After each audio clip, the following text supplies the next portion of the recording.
Hello guys, আসসালামু আলাইকুম। আমি মুস্তাফিজুর রহমান আছি আপনাদের সাথে। সো আজকে প্রথমবারের মতো একটি ফোনের রিভিউ করতে চলে আসলাম। এটা হলো টেকনো টেকনো স্পার্ক 40 প্রো। ঠিক আছে, সবার কাছে শুনি অনেকে বলে টেকনো ফোন ভালো, অনেকে বলে টেকনো ফোন ভালো না। তো প্রথমবারের মতো আমি ফার্স্ট টাইম নতুন টেকনো ফোন কিনলাম। ঠিক আছে, তো আমি এটা নিজের টাকা দিয়ে কিনছি। তো এই জন্য মনে করেন যে সাধারণত বড় বড় ইউটিউবার যারা, ওরা তো কোম্পানির টাকা খায় উল্টাপাল্টা রিভিউ দেয়। আমি তো সেটা করবো না, কারণ আমার নিজের টাকা দিয়ে কিনছি এবং আমি এটা কিনছি প্রায় 10 দিন আগে। ঠিক আছে, কারণ ফোনের বেসিক জিনিস তো আপনারা ইন্টারনেটে দেখে নিতে পারেন কি কি আছে না আছে। 10 দিনে বেশি ব্যবহার করার পরে আমি এটা থেকে কি কি বেনিফিট পাইছি, এটাতে কি কি টেকনো ফোন কিনা কি আসলে ভালো নাকি খারাপ, বিস্তারিত আপনাদেরকে জানাইতেছি। সো বক্সের ভিতরে আর কি থাকবে বক্সের ভিতরে, ঠিক আছে, এই ওয়ারেন্টি কাগজ টাগজ হাবি যাবি, হ্যাঁ, এগুলাই থাকে। আর এই হলো ফোন, ভিতরে একটা এরকম কাভার থাকে। ঠিক আছে, প্রত্যেকটা কালারের সাথে অ্যাটাচ করা, মিলানো, মানে কালারের সাথে মিলানো একটা কাভার দেয়। এটার থিকনেসটা খুবই চিকন। ঠিক আছে, আচ্ছা, বক্সে যে একটা চার্জার থাকে, ঠিক আছে, 45 ওয়াটের একটা চার্জার। চার্জ হতে কীরকম সময় লাগে এটা কিছুক্ষণ পর আপনাদেরকে ভিডিওতে দেখাই দিব। এবং ফোনটা কিন্তু অনেক পাতলা। আমি একটা কলম নিয়ে, আমি যে কলম সাথে সাথে ধরলাম, দেখেন একদম পুরো কলমের বরাবর। ঠিক আছে, একটা কলমের সমান পাতলা, এত পাতলা ফোন এবং খুবই হালকা। আমি এখন যে মোবাইলটা দিয়ে ভিডিও রেকর্ড করতেছি এটা হলো আইফোন 11 প্রো। হ্যাঁ, আমি এটা দিয়ে সবসময় ভিডিও করি, আমার চ্যানেলে যত ভিডিও দেখেন বর্তমানে গত 1 বছর যাবত।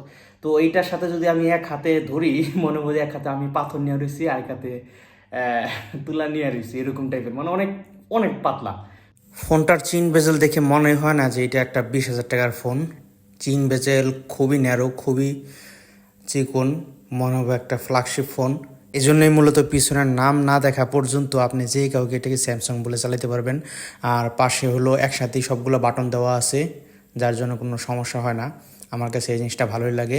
এত পাতলা হওয়ার পর এটার ভিতরে 5200 mAh এর ব্যাটারি আছে এবং ব্যাটারি ব্যাকআপ মোটামুটি এভারেজ বলা যায়, খুব ভালো না আবার খুব খারাপ না। আমার মোটামুটি, আমি যদি ধরেন সকালে যদি ফুল চার্জ দেই,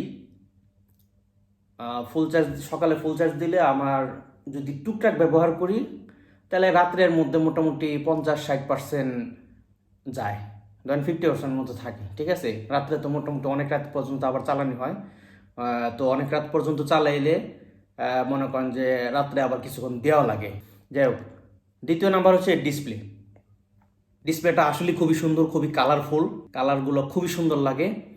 হ্যাঁ, আর এমএক্স প্লেয়ারে যদি আপনি ভিডিও দেখেন, ওইখানে তো মনে করেন আবার কালার বুস্ট করা যায়, কালার ইনহেন্স। তো ওইটা দিলে কিন্তু ভিডিওগুলো খুবই কালারফুল লাগে, মানে মোট কথা মুভি দেখে বা ভিডিও দেখে খুবই মজা লাগে। ঠিক আছে, এটা আমি না করতে পারবো না। তৃতীয় হলো মূল কথা যেটা, সেটা হলো পারফরমেন্স। এটা আসলে বলতে গেলে এটা ভারী কোনো গেম খেলার জন্য না। এরপরে 4K ভিডিও, আমার এই যে আইফোনের যে 4K ভিডিওগুলো আছে, এটার ভিডিও আমি এখানে চালানোর চেষ্টা করছি। মাঝে মাঝে স্মুথ চলে, আবার মাঝে মাঝে একটু বাইজা বাইজা আসে। ঠিক আছে, মানে হঠাৎ ইয়ে করে, বা অনেক সময় মনে করেন ফেসবুক থেকে যদি ভিডিও আপলোড দিতে নিই, তাহলে দেখা যায় যে অনেক সময় কালো হয়ে থাকে। ঠিক আছে, বা লোডিং হয়, এরকম টাইপের একটু সমস্যা হয়। আর মাঝে মাঝে এখন নতুন ফোন, তাও কিন্তু অ্যাপ ক্রাশ করে। ঠিক আছে, মানে আমি এমএক্স প্লেয়ারে ঢুকছি, লোডিং হয়ে ঠাস করে বের করে দিছি, এরকমটা হয় মাঝে মাঝে।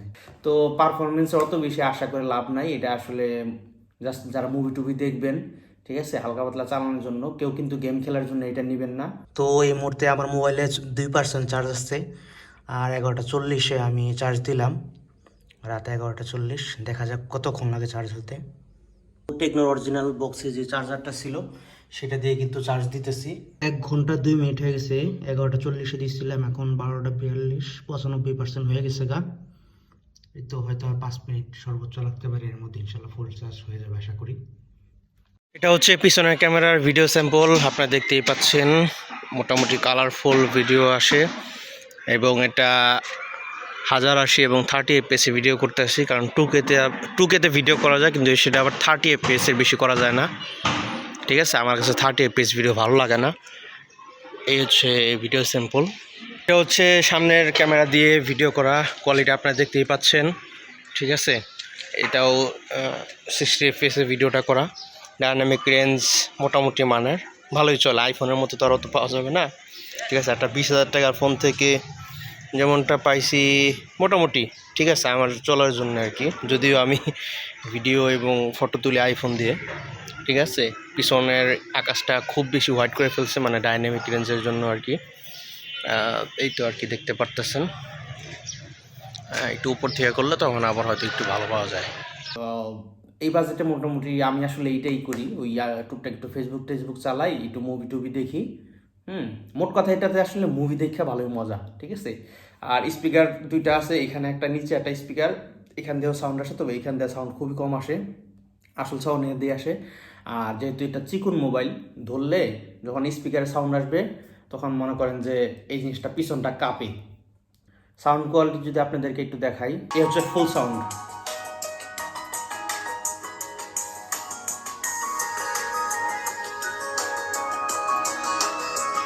তবে ভিডিও কিন্তু খুবই কালারফুল, ঠিক আছে, দেখতে পারতেছেন। এখানে আমার একটা মিউজিক ভিডিও চলতেছে। তো সবশেষে একটা কথাই বলতে চাই, 20,000 টাকা দিয়ে যদি ফোনটা কিনেন, যে আপনি একটা অ্যামোলেড ডিসপ্লে চান, পারফরমেন্স আপনার কাছে খুব বেশি ম্যাটার করে না টুকটাক চালানোর জন্য, তাহলে এই মোবাইলটা আপনার জন্য ঠিক আছে, ঠিক আছে। কিন্তু গেমিং টেমিং বা ক্যামেরার জন্য, এইসবের জন্য যদি কেউ নিতে চান, তাহলে ভাই এই মোবাইলটা আপনার জন্য না, ঠিক আছে। আপনার জন্য অন্য মোবাইল, আপনি সেটা অন্যভাবে দেখতে পারেন, আপনার বাজেট আরও বাড়াতে হবে।